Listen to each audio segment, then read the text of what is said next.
동병상련이란 말이 있습니다. 같은 아픔을 갖고 있는 사람들끼리는 그만큼 이해하는 폭이 많다, 그런 거 아닙니까? 지금 여호수아와 이스라엘 백성들의 출현은 가나안 땅에 살고 있는 백성들에게는 동병상련, 똑같은 문제였습니다. 단지 여리고성 사람들만의 문제가 아니라 이제는 아이성 사람들만의 문제가 아니라 가나안에 있는 모든 사람들의 공통된 문제였습니다. 지금까지는 여리고성 사람들, 지금까지는 아이성들이 멸망당했지만 그것이 오늘 우리 차례가 아니다라고 보장하고 확신할 수 없는 상황 속에서 두려워 떨었던 거죠. 그래서 모두가 동병상련, 같은 마음을 가지고 있었고, 어떻게 이 문제를 극복하고 해결할 것인가 고민하다가 한 가지 꾀를 냅니다. 연합을 형성하는 겁니다. 내 힘은 약하지만 우리가 함께 연합하면 그래도 이스라엘과 싸워 대적할 수 있지 않겠는가. 그래서 연합 작전을 펼치게 되어집니다.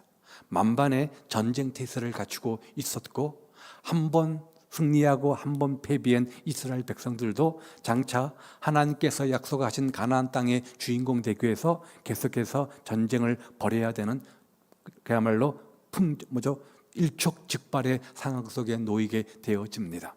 31승 1패, 가나안 땅에 들어가서 가나안 족속과 32번 전쟁을 벌이는데 딱 한 번 아이성에서 패배하고 31번 31승을 거두게 되어집니다. 자, 그런데 오늘 3절에 보니까 그런 일촉즉발의 상황 속에서 이들이 한 가지 사건 문제 앞에 직면하게 되는데, 기브아 사람들과의 화친 문제입니다. 기브아 거민들의 속임수에 속아서 결국은 속았던 거죠. 사기를 당해서 그만 쉽게 화친하는 조약을 맺게 되어집니다. 자, 그런데 기브아 사람들이 누굽니까?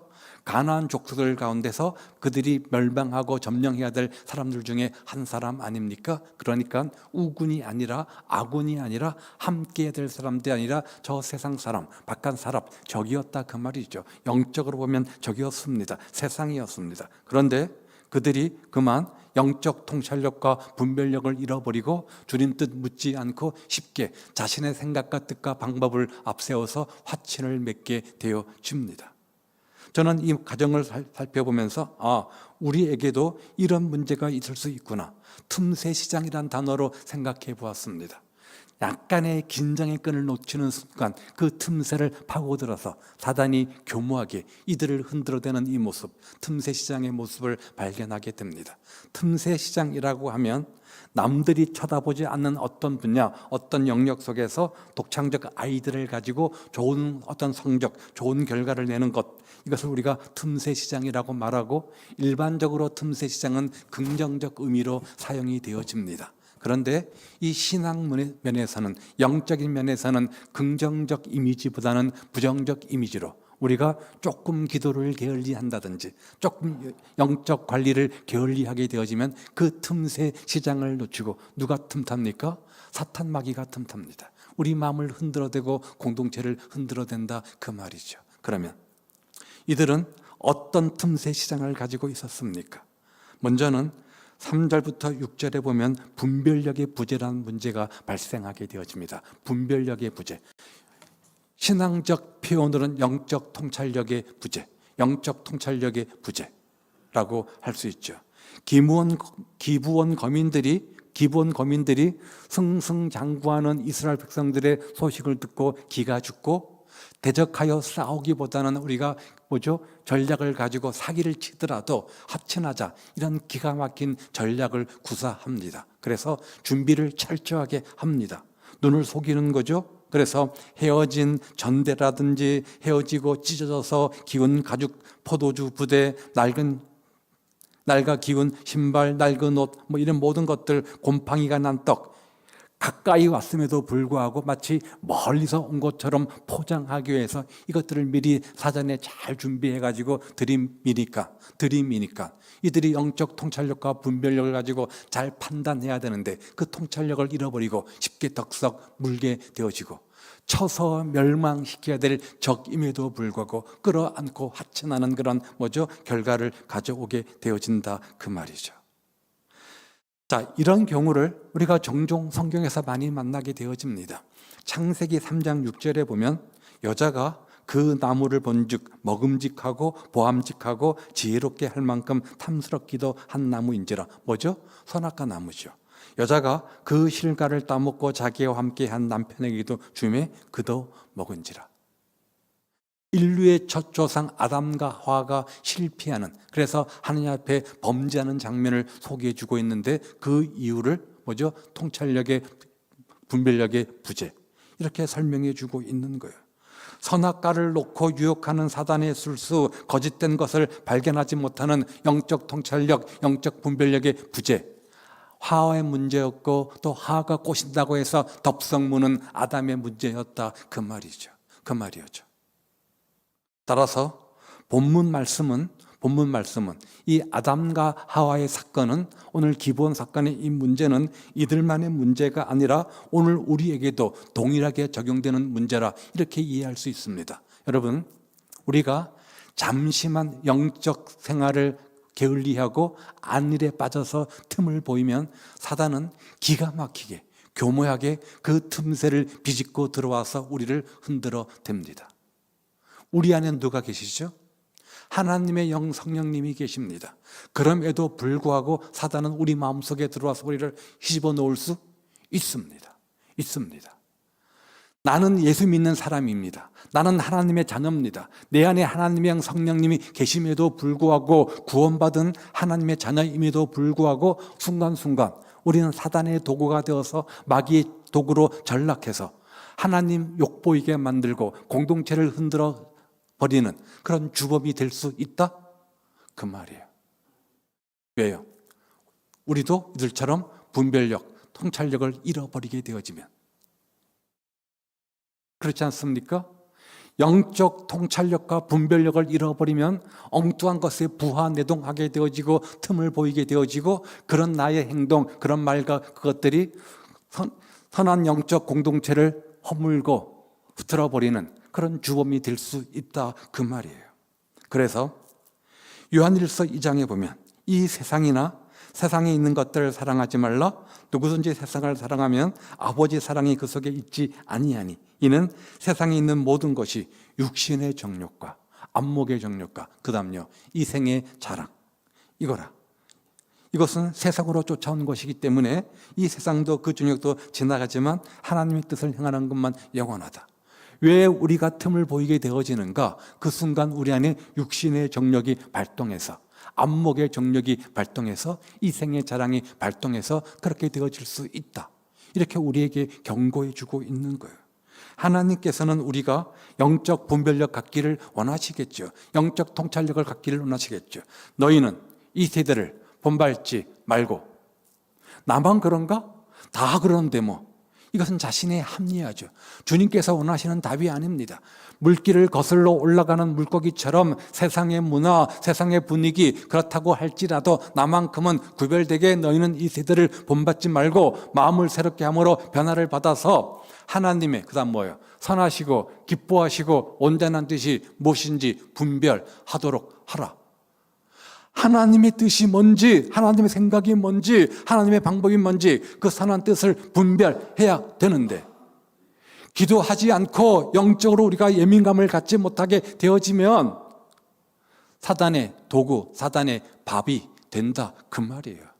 그 순간 우리 마음속에 하나님의 생각, 성령의 생각이 가득 찬 것이 아니라 육신의 정욕과 안목의 정욕과 이생의 자랑으로 가득 차게 되어지면 하나님의 뜻, 생각 관심 없어요. 내 뜻, 내 생각 앞세우게 되어지고 분별력의 부재로 말미암아서 엉뚱한 짓 하게 되어진다, 이 말 아닙니까? 반대로 믿음으로 우리를 날카롭게 다듬으면 우리는 그런 시험이 왔을 때, 사단이 시험하는구나, 사단이 나를 흔들어대는구나, 예수의 이름으로 성령의 능력으로 물리치면서 축복의 통로, 도구가 될 수 있다, 그 말 아니겠습니까? 우리가 믿음의 분별력을 갖게 되어지면 성공적인 행복한 신앙생활의 주인공 됩니다. 따라서 이 시간 기도하실 때, 주여 우리에게 영적 통찰력, 분별력을 허락하여 주옵소서. 매 순간순간 우리는 생각하고 판단하며 결정할 때가 얼마나 많이 있는지 몰라요. 그때 생각하는 것, 그때 판단하고 행동하고 결정하는 이 모든 것이 주님 안에서 분별력 가지고 주님 뜻대로 잘 판단하며 분별하는 그런 삶이 되게 하옵소서. 그 인생 성공할까요? 실패할까요? 성공하겠죠. 그 인생 행복할까요? 불행할까요? 행복하겠죠. 그런 삶이 되시기를 바랍니다. 또 하나의 틈새 시장은 9절부터 10절까지에 보면 지나친 우월감입니다. 지나친 우월감입니다. 자, 이들은 기므온 거민들은 여호수아 이스라엘 백성들의 약한 부분, 약점을 툭 옆구리 찔러 건드리는 거예요. 자, 먼저 누구의 이름을 들먹입니까? 하나님의 이름을 들먹입니다. 하나님의 명성과 하나님께서 이스라엘 백성들을 위해서 행하셨던 일들을 운운하면서 야, 당신들 대단한 사람들이야. 당신들 대단한 사람들이야. 당신이 믿는 하나님 대단한 사람들이야. 계속해서 11절에 보면 우리는 당신들에 비해서 우리는 당신들의 종입니다. 자, 이게 이들에게 얼마나 우월감을 가져다 주었을지 한번 상상해 보십시오. 한번 생각해 보십시오. 방금 전까지 이들 어디에 있었죠? 애굽에 있었습니다. 어떤 신분으로 있었죠? 종으로 있었습니다. 종으로 있었습니다. 종으로 있었으면서 얼마나 환난과 핍박과 억울함과 속상함과 힘든 것 많이 경험했겠습니까? 그래서 그거 싫다고 뛰어나온 것 아닙니까? 광야로 뛰어나왔습니다. 얼마 되지 않았습니다. 그런데 이 기브온 족속들이 와서 그들의 심리 상태를 잘 파악하고 우리는 당신들의 종입니다. 이렇게 말하니 종이었는데 나는 언제나 한번 자유로운 자가 되는가? 나는 언제나 한번 왕자가 되거나 나는 언제나 공자가 되거나 언제나 자유신분이 되거나 이게 평생 로망 꿈이었는데 그거 툭 건드려 놓으니 굉장히 우월감이 확 올라가는 거예요. 굉장히 자존감이 확 올라가는 거예요. 너무나 올라가서 지나친 자존감 때문에 지나친 우월감 때문에 그 순간 영적 통찰력과 분별력을 어떻게 돼요? 상실하게 되어져 버리는 거죠. 이렇잖아요. 누군가가 나를 비행기 태우면 우리는 한도 끝도 없이 막 올라갑니다. 마치 대단한 사람이처럼, 마치 굉장한 사람이처럼 착각할 때가 얼마나 많이 있는지 몰라요. 그렇죠? 그 사람이 나를 가지고 노는 거예요.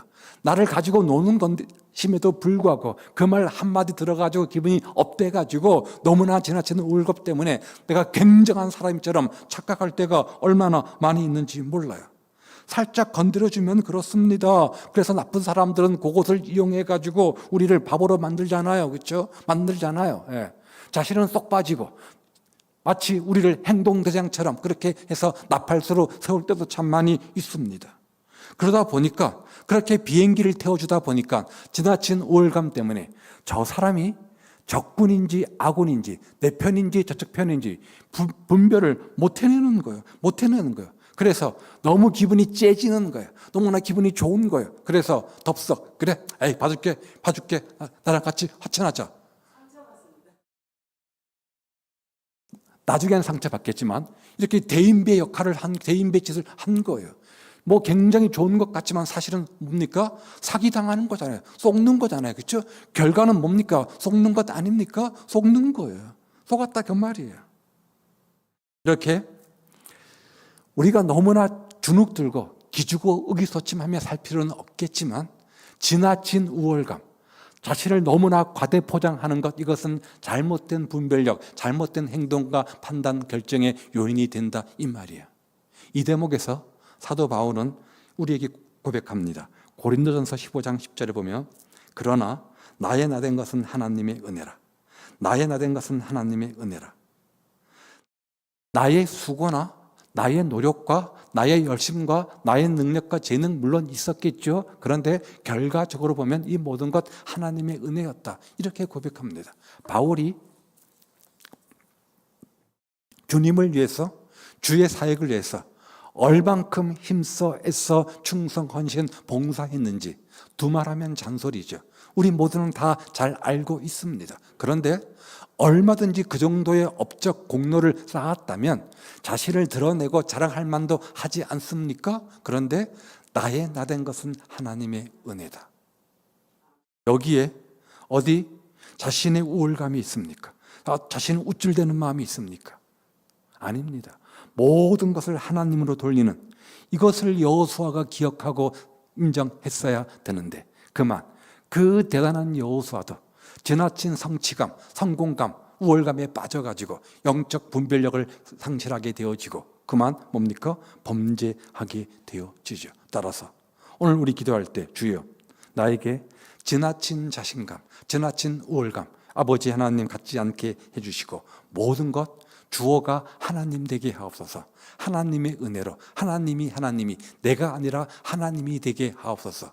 이런 고백의 주인공 되시기를 바랍니다.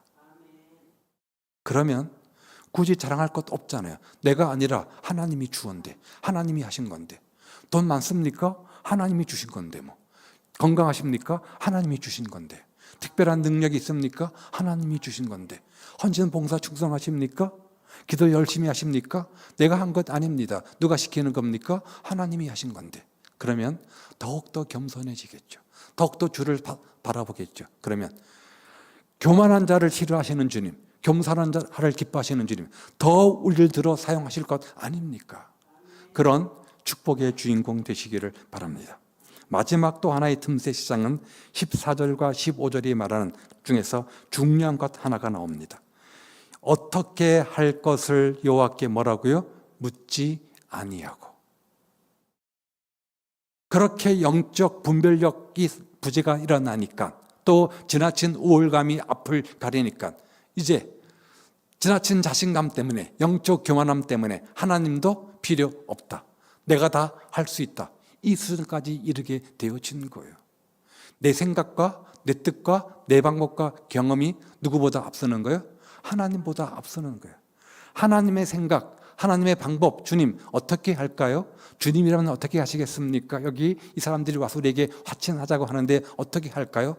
당연히 물었어야 되는데 왜? 그거 안 물어가지고 아이성에서 실패해서 성공했어요. 실패했잖아요. 얼마 전에요? 1년 전에요? 2년 전에요? 불과 며칠 전입니다. 불과 며칠 전입니다. 다시는 그런 실수를 범하지 아니라 다짐했던 그들인데 불과 며칠 되지 않아서 또 똑같은 실수를 반복하고 있는 이들의 모습을 보십시오. 여기서 우리는 인간의 나약한 한계를 발견하게 됩니다. 한 해를 돌이켜 본다는 것은 지난 한 해의 삶을 돌이켜 반면 교사 삼고 새 한 해는 그런 실수를 반복하지 않으리라 그런 다짐과 고백이 그 안에 있는 것 아닙니까? 그런데 똑같은 실수를 반복하고 있는 이들의 모습을 보십시오. 이들만의 모습일까요? 사사기의 패턴이 뭡니까? 똑같잖아요. 똑같은 반복으로 돌아가지 않습니까?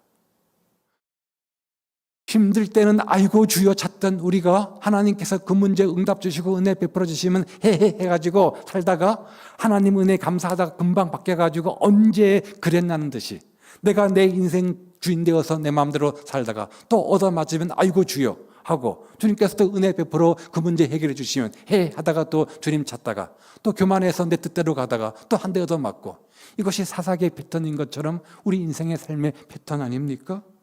우리는 따라서 이들 비판하거나 정죄할 자격 없습니다. 왜? 이것이 우리의 모습이니까. 이것이 우리의 모습이니까. 우리가 하나님 없는 인생을 추구하다가 하나님 없는 뜻과 생각과 방법들을 앞세우다가 주님보다 내 생각과 방법과 경험과 혈기를 앞세우다가 실패하고 좌절하고 절망할 때가 얼마나 많이 있는지 몰라요. 기도하는 것도 기도의 근본 목적이 뭡니까? 하나님의 뜻과 생각과 방법을 찾는 건데 이것은 하나도 안 중요해요. 그저 주님, 내 생각, 내 방법 여기 적어놨습니다. 여기에 도장만 찍어주십시오. 이렇게 마치 어린아이가 떼쓰는 기도를 할 때가 얼마나 많이 있는지 몰라요. 기도하면서 어떤 사건, 어떤 문제, 어떤 사람 앞에서 하나님의 생각, 하나님의 뜻, 방법, 이게 중요하지 않습니까? 하는 그게 뭡니까? 그 뜻대로 제가 하려고 합니다. 제 생각과 다르다고 할지라도 주님의 생각이면, 주님의 방법이면 제가 따르게 해 주십시오. 그대로 순종하게 해 주십시오. 이것이 참된 믿음의 기도인데, 이것은 아랑곳하지 않고 주님 이렇게 제가 적어 놓았습니다. 이렇게 기도합니다. 이대로 되게 해 주십시오. 주여 믿습니다. 아멘. 도장꽝. 이럴 때가 얼마나 많이 있는지 몰라요. 그래서 기도를 열심히 한다고 해요. 신앙생활 열심히 한다고 해요. 그 중심에 얼마나 주의 생각이 있습니까? 얼마나 주의 뜻이 있습니까? 얼마나 주의 방법이 있습니까? 내 생각과 내 뜻과 내 방법이 그 주님 것보다 앞설 때가 얼마나 많이 있는지 몰라요. 그러면 하나님 없어도 된다. 이런 영적 교만함을 갖게 되어집니다. 출애굽에서 광야 40년 동안 40일이면 가는 기간을 40년 동안 뺑뺑이 돈 목적이 뭡니까? 이유가 뭡니까? 바로 이거잖아요. 하나님 없는 삶을 그들은 틈만 나면 추구했기 때문에 하나님께서 40년 동안 훈련의 광야에서 뺑뺑이 돌리고 다 자기의 고집과 자기의 혈기와 주장들을 다 십자가에 못 박고 내려놓게 하신 다음에 주님밖에 없습니다. 주님만 의지하는 상태로 만들어지니까 주님께서 모세 쓰신 거고 요셉 쓰신 거고 믿음의 사람 쓴 거 아닙니까? 아직도 내 안에 내 뜻이 꿈틀거린다? 내 생각과 내 방법이 앞을 가린다? 주님, 우리 못 씁니다. 쓰임받는 주님의 인생 되어지기 원한다면, 축복의 기적의 주인공 되기 원한다면 내 안에 있는 내 생각과 내 뜻과 방법들을 십자가에 못 박는 그런 결단이 있어야 되는 거예요. 그래서 사도 바울은 나는 날마다 죽노라. 날마다 우리를 십자가에 못 박는 그런, 우리가 뭡니까? 예차하잖아요. 살아있는 우리 생각이 왜 없습니까? 여러분 지금까지 살아오시면서 방법이 왜 없겠습니까? 경험이 왜 없겠습니까? 논리가 왜 없겠습니까? 다 있겠죠. 그것들을 내려놓는 것이 쉽지가 않으니까. 신앙생활은 쉬운 게 아니에요. 주님 뜻대로 사는 삶이 쉬운 게 아니에요. 항상 주님의 뜻과 내 뜻이 일치하면 좋은데 항상 반대거든요. 우리는 세상을 추구하는데, 우리는 세상의 삶을 추구하는데 주님은 영적인 것을 강조하고 추구하다 보니까 너무나 안 맞을 때가 많아요. 부딪히는 거예요. 오호라 나는 곤고한 자로다. 사도 바울의 고백이 맞아요. 날마다 주의 뜻과 주의 생각을 앞세우는 그런 삶이 되실 때 주님께서 내 삶 속에 은혜도 베풀어 주시고 기적도 베풀어 주시고 믿음의 역사 가운데 놀라운 축복도 더해 주실 겁니다. 따라서 기도하실 때 주여, 이제 내 영적 교만 때문에 내 생각과 내 방법을 앞세우지 않게 하시고 주님 생각, 주님 뜻, 주님의 방법을 앞세우는 기도보다 말씀보다 성령보다 앞서지 않는 삶이 되게 하옵소서. 오늘 이 시간 우리의 기도 제목이었으면 좋겠습니다. 3가지였죠. 하나님, 영적 통찰력과 분별력을 우리에게 주옵소서. 지나친 우월감, 지나친 교만함 없게 해주시고 내 생각과 내 뜻보다도 주의 생각, 주의 방법을 앞세우는 삶이 되게 하옵소서. 함께 기도하기를 원합니다. 그리고 더불어서 우리 교회 하나님 아버지 올 한 해 모든 사역 위에 성령의 강력한 기름 부심의 은혜와 축복을 더해 주시고 아버지 서로 돌아보아 사랑과 선행을 격려하는 성령 충만한 생명의 공동체, 아버지 날마다 믿는 자의 수가 되어가는 부흥과 회복의 역사가 임하게 하시고 특별히 이번 주부터 다락방 모임이 시작이 되어집니다. 다락방 소그룹 모임을 통해서 새롭게 이제 순장 사역을 하시는 분들도 계시고 다락방에 약간의 변동들이 있었는데요. 이제부터 하나님 정말 순장님들의 헌신과 수고와 열심을 통해서 다락방 안에서 서로 돌아보아 사랑과 사랑을 격려하는 아름다운 모습이 있게 하시고 아버지 또 목회자, 담임 목사님, 목회자들에게 좋은 신실한 동력자가 많아지게 해주시고 또 장로님부터 모든 직분들 서로 한마음 되어지고 서로 연합하고 서로가 서로에게 좋은 신실한 동력자가 되어서 함께 몸된 교회를 든든히 세워가는 성령 충만한 생명의 공동체 주여 되게 하옵소서.